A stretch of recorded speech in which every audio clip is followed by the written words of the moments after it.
a while, Farmer Brown's boy went away, and Whitefoot had the little sugar house to himself again. But Farmer Brown's boy had carelessly left the door wide open. Whitefoot didn't like that open door. It made him nervous.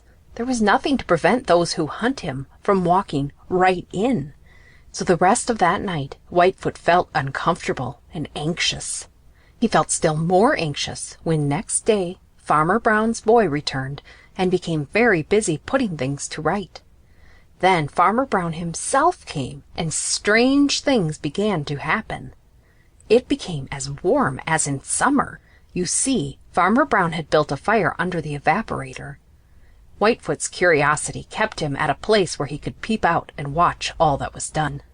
He saw Farmer Brown and Farmer Brown's boy pour pails of sap into a great pan. By and by a delicious odor filled the sugar house.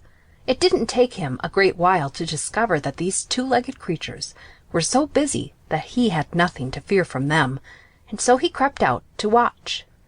He saw them draw the golden syrup from one end of the evaporator and fill shining tin cans with it. Day after day they did the same thing. At night, when they had left and all was quiet inside the sugar house, Whitefoot stole out and found delicious crumbs where they had eaten their lunch.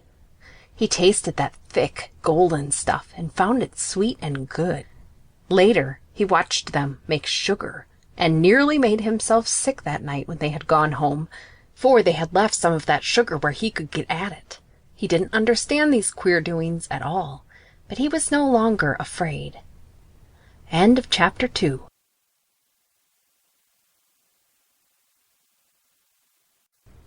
Whitefoot the Wood Mouse by Thornton W. Burgess. Chapter 3. Farmer Brown's Boy Becomes Acquainted. It didn't take Farmer Brown's boy long to discover that Whitefoot the Wood Mouse was living in the little sugar house. He caught glimpses of Whitefoot peeping out at him. Now, Farmer Brown's boy is wise in the ways of the little people of the Green Forest. Right away he made up his mind to get acquainted with Whitefoot. He knew that not in all the Green Forest is there a more timid little fellow than Whitefoot, and he thought it would be a fine thing to be able to win the confidence of such a shy little chap. So at first Farmer Brown's boy paid no attention whatever to Whitefoot. He took care that Whitefoot shouldn't even know that he had been seen. Every day when he ate his lunch, Farmer Brown's boy scattered a lot of crumbs close to the pile of wood under which Whitefoot had made his home. Then he and Farmer Brown would go out to collect sap. When they returned, not a crumb would be left. One day, Farmer Brown's boy scattered some particularly delicious crumbs. Then, instead of going out, he sat down on a bench and kept perfectly still. Farmer Brown and Bowser the Hound went out. Of course, Whitefoot heard them go out, and right away he poked his little head out from under the pile of wood to see if the way was clear. Farmer Brown's boy sat there right in plain sight, but Whitefoot didn't see him. That was because Farmer Brown's boy didn't move the least bit. Whitefoot ran out and at once began to eat those delicious crumbs. When he had filled his little stomach, he began to carry the remainder back to his storehouse under the woodpile.